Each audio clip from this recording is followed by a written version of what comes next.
Law with Amritesh में आपका स्वागत है। आज का हमारा टॉपिक है article 14 right to equality. Constitution के पार्ट 3 में है the state shall not deny to any person equality before the law और the equal protection of the laws within the territory of India. राज्य भारत के राज्य क्षेत्र में किसी भी व्यक्ति को कानून के समक्ष समानता तथा कानून के समान संरक्षण से वंचित नहीं करेगा। First, equal protection of the laws.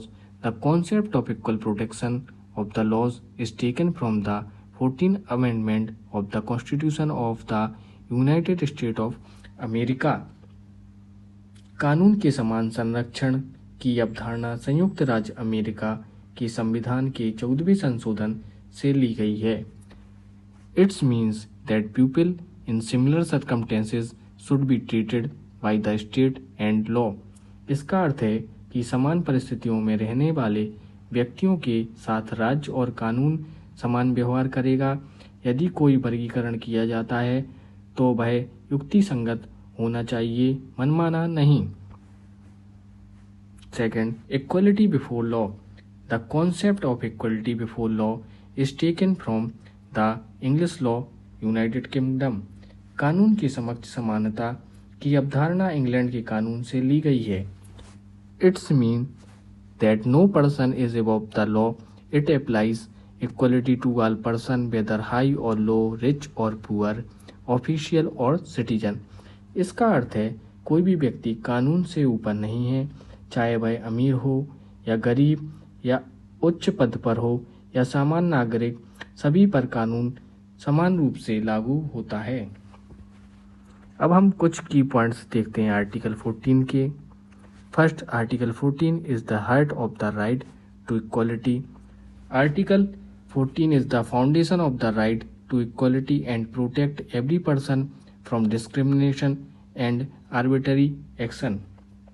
अनुच्छेद 14 समानता के अधिकार का आधार है और प्रत्येक व्यक्ति को भेदभाव तथा मनमानी से सुरक्षा प्रदान करता है।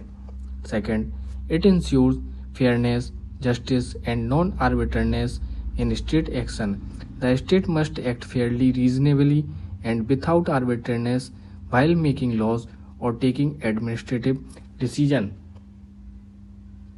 राज्य द्वारा बनाए गए कानून और प्रशासनिक निर्णय निष्पक्ष, न्यायसंगत और मनमानी नहीं होने चाहिए।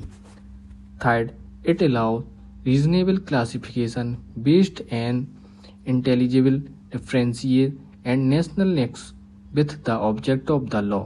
Article 14 permits classification only when there is an intelligible differentiate, a clear base for classification. अनुच्छेद 14 युक्तिसंगत वर्गीकरण की अनुमति देता है यदि वर्गीकरण का आधार स्पष्ट एवं समझ में आने वाला हो। There is a rational nexus, a logical connection between the classification and the object of the law। उस वर्गीकरण का कानून के उद्देश्य से तार्किक संबंध हो। सम एग्जाम टिप्स परीक्षा हेतु महत्वपूर्ण। Article 14 part 3 fundamental rights. Equality before law borrowed from English law. Equal protection of the laws borrowed from the 14th amendment of the US constitution. Keywords equality, non arbitrariness, reasonable classification, intelligible differentia, rational nexus.